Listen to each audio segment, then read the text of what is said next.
Good morning, everyone. Or as Adrian Cronauer says, good morning, Vietnam. Not as good as Ramon. Today we're doing one of these because we're in Texas and we like our briskets. That's just what we do. We like brisket. I'm gonna do a traditional, somewhat traditional Texas style brisket. You know, I would say low and slow, but it's gonna be 109 today. So I'm pretty much cooking it hot and fast, whether I want to or not. When you guys are doing your smokes out there, grilling, whatever, you can pay attention to the outside temperature because that will affect your cook times. Typically, Vader out there, he handles it about 250, 275 today. He's gonna be at 300 no matter what I do. It is what it is. Today's multi-video episodes are brought to you by Monster. Because, you know, we all need drinks, right? Okay. So I got a 14.5 pound brisket here. When I clean it off, it's only going to end up being probably close to, give or take, about 12.5 pounds. Simple fact, a Packer trim brisket is going to lose about 1 pound to 2 pounds of fat when you trim it correctly. It is what it is. Obviously, you can see Pinky making this typical photo bomb. I'm gonna do most of the work on this. This is a professional grade boning knife. I use this thing daily at my real job. Got my paintbrush. You'll see why later. A sharpening steel, you know, to knock the edge back in place. My injector. Injecting briskets, you don't have to, but it is recommended because it is cooking for a long time and you'll cook the juice out of it. I got my binding agent right here, my injection right here, some olive oil spray. You'll see why I'm using that later. Okay, the three main keys for a standard Texas style grill: salt, pepper, garlic. Now, Texans don't want to admit this, but this is also Santa Maria style cooking as well. Now, I'm going to add to it a little bit because, as y'all know, I love Himalayan pink salt. I'm going to add some applewood bacon because bacon makes everything better. And something I got, some powdered cherry rub. To taste this, it just tastes nasty. But it just brings the life out of everything. Plus it has a beautiful red tone on it. Gives you that nice amber tone that you're always looking for. Probably not so much on this one because it's going to be hot, so I'm going to have a lot of char. So you're not going to see a lot of red today. You're going to see a lot of char. Most likely see a lot of char. But on the other hand, char is flavor. Flavor is good. So let's get to it. Let's go ahead and get this thing cleared up. Okay, so we're going to go ahead and cut this bad boy open. Now, first thing you're going to notice, I got cutting gloves on both hands. You don't actually need cutting gloves. I've been cutting meat for so long that I just don't feel comfortable doing cutting without gloves on. It just happens that I don't have any extra cotton gloves, which is why I'm using my backup cutting glove on my knife hand. These are natural gloves. Sorry. How about I put it so you guys can actually read it? These are better than vinyl because they stretch, they can take a beating. Plus, when they get wet, they get a little bit tacky, not slick. So you can maintain a solid grip. So just something to think about when you guys are getting ready to go ahead and do stuff. Now, what I like to do is I like to cut the bag along the seam on the fat. Reason being, fat's gonna get cut off. So you're not actually cutting into the meat. It also gives you an ability to open it up and go every which way you can.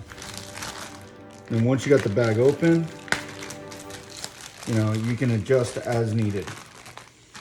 But I always like to cut along this part right here because it's gonna get cut off anyway and I'm not damaging the meat. Let's take that off.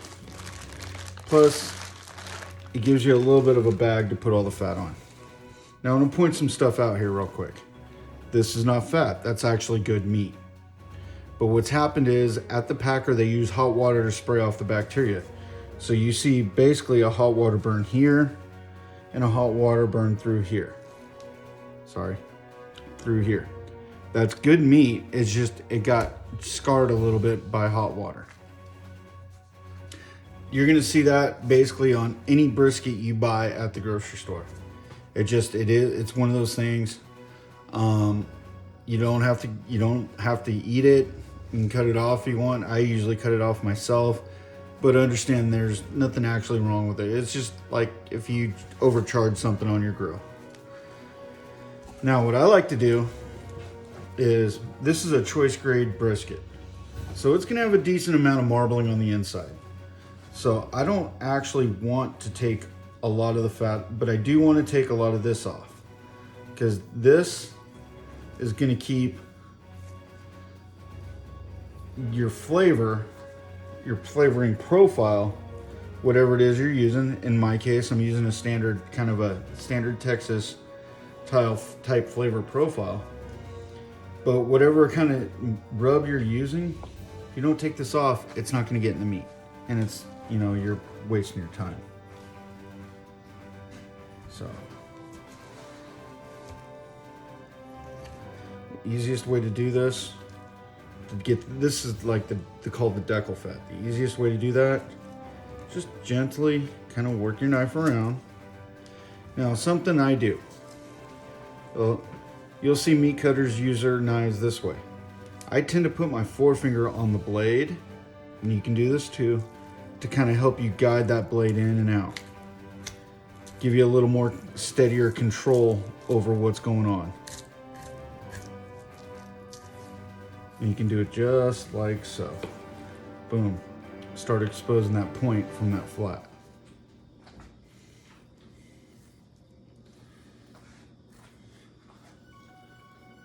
And you see, right here, good meat, burn meat. You want to try and limit your losses because this is product you're paying for and you're basically just throwing it away. It does take some practice, and I've been doing this for a long time and I'm still learning how to do it. So if you don't get it right the first couple of times, don't worry. Even the professionals have issues with it, and we always will.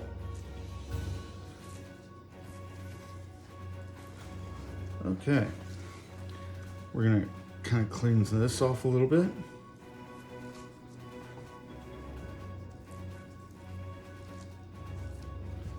You want to use nice, easy strokes. You want to let the knife do the work. If your knives are dull and you don't know how to sharpen them, take them to somebody who does. However, if you got a Northern tool nearby, they do make a little electric sharpener. It's about 80 bucks. Puts a nice 20-degree edge on it, and it'll work just fine. Now I want to point something out here. Right here. Some people will cut that out, some people won't. I like to make it kind of even myself. This is a personal preference. It's not something you need to do. And boom. And just kind of whittle it out.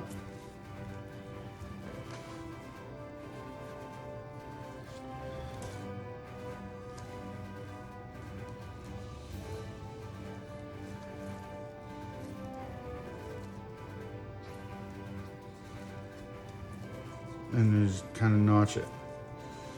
Now, you still have a fat layer that separates the two muscles here and here, the point and the flat. You want to keep it there because that's what's going to cook on. This fat is now going to cook into this. Now let's flip it over. Get that out the way. That's why you want to save your bag. You got a place to throw your fat. Throw it in over here, not right here.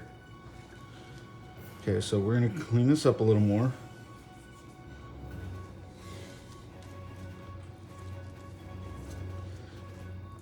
Nice, easy strokes when you're cutting. You don't want to dig into it. You don't want to hammer at it. You just want nice, easy strokes.